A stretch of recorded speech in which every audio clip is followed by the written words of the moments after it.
At the beginning of the novel, Huck reminds us how the book Adventures of Tom Sawyer ended up when Tom and Huck found the treasure that the robbers hid in the cave. Huck and Tom got $6,000 each, and the Judge Thatcher suggested that they invest the money so that the boys get $1 interest every day. The story goes on with the description of Huck's life with the widow Douglas that wants to educate him with the help of her sister. Huck's desire for a free lifestyle makes him run away, but he comes back. When Tom Sawyer tells him that he'll put him back with the robbers if he does not go back, the widow burst into tears when Huck reappeared again and dressed him in nice clothes. When everyone fell asleep, Huck sneaked out of the house, but he almost got caught up by Miss Watson's Jim. He had to wait until Jim fell asleep.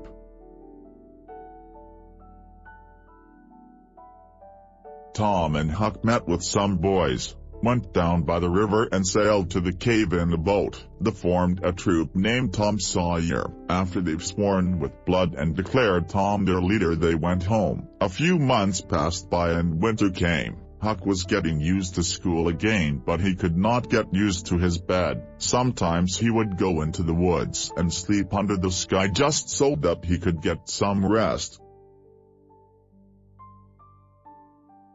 One morning he noticed traces in the snow and got scared that they could belong to his father, who was a cruel man. Huck declared in front of the judge that he does not want $1 interest nor the $6,000.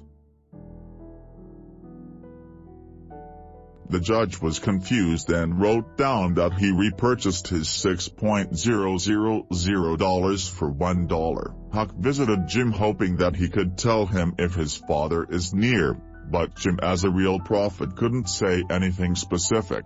When he came back to his room that night, he found his father there.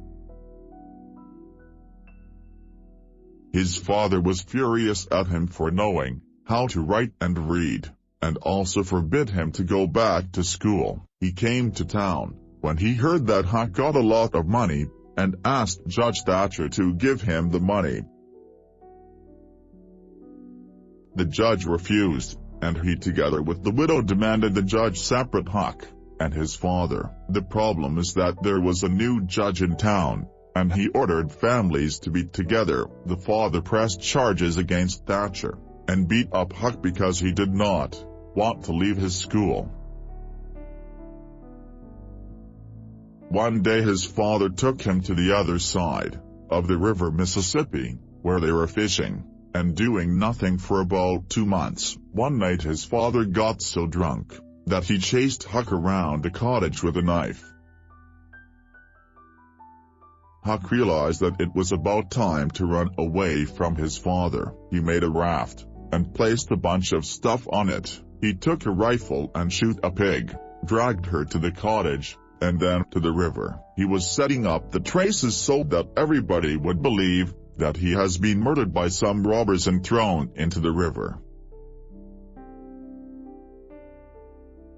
He went onto his rafter and moved towards Jackson's Island. The next morning he heard a loud scream, and noticed a ferry and many people. He knows they were shooting out of the cannon, so that the river would get his body to the surface.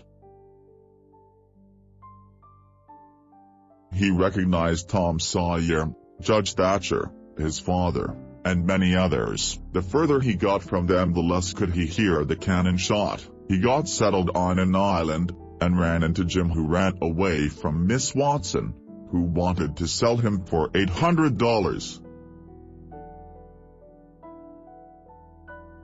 They became good friends. One day Huck went to the city to get some food, and find out some news. He went disguised as a girl, so that nobody would recognize him. He found out that the police thought that Jim killed Huck, and now there was a reward for the person that finds Jim first. Huck rushed over to Jim. They packed their things and went down the river.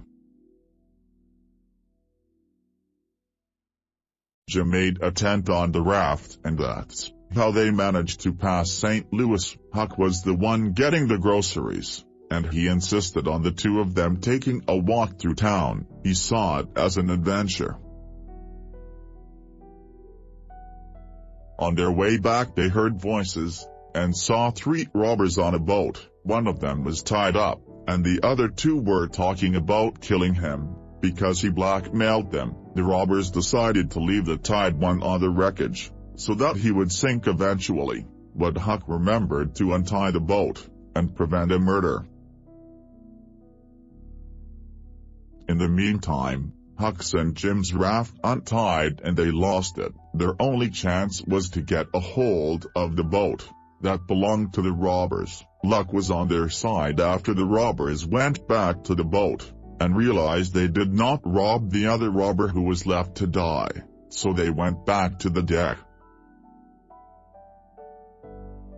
Hutch and Jim stole their boat and ran away. They stumbled upon their own raft. After the storm had started, Huck was afraid for the lives of the robbers, because he believed they should go to court, and not die without being punished. They found the wreckage deep in the water, and believed that nobody survived. The robbers left behind some blankets, clothes, books, and cigars. Jim and Huck enjoyed smoking cigars, and talking about selling the raft in a small place named Cairo, and move forward to the slavery-free states. As he was listening to Jim talking about liberty, Huck thought he should bring him back to his owners, but he changed his mind back again. One night they encountered a boat of hunters in search of runaway slaves. They wanted to examine the boat, but luckily Jim hid in time. Huck told them that his ill father was in the tent, so the hunters went away, and gave him $20. Unfortunately, they missed Cairo, because of an accident, and all they got left was the raft, so they continued their journey down Mississippi. They let 2 armed men onto the raft, but they turned out to be frauds, and when Huck wasn't present they sold Jim to a farmer. Huck went looking for him, and ran into a boy who told him that a slave was at the farm of Mr. Phelps. Huck moved towards the farm, where everyone was expecting Tom Sawyer, because Phelps was his uncle. Soon Tom came along, and protected Huck, introducing himself as Sid Sawyer, his cousin. Nobody suspected a thing, because Aunt Sally hasn't seen her nephews in a while. Tom and Huck came to the conclusion that Jim's in the cottage, because a black man was there carrying food, and watermelons. Watermelons were not eaten by dogs, so they were sure that Jim was there. The 3 of them were acting like they don't know each other, and kept on visiting Jim. They were trying to come up with a way to set him free. They tried one night, but Tom got shot, and Jim was caught again. Tom admitted that Jim was already free, because Miss Watson declared him a free man in his will. Tom didn't want to say anything, because he wanted an adventure. Jim was free at the end, and rewarded for taking care of Tom when he was injured. Huck found out that he was rich again, because Judge Thatcher saved all of his money. He wasn't afraid of his father anymore, because he died. Tom got better, and decided to go into a new adventure amongst the Indians, and when Huck found out that Aunt Sally wants to adopt him, he did the same thing.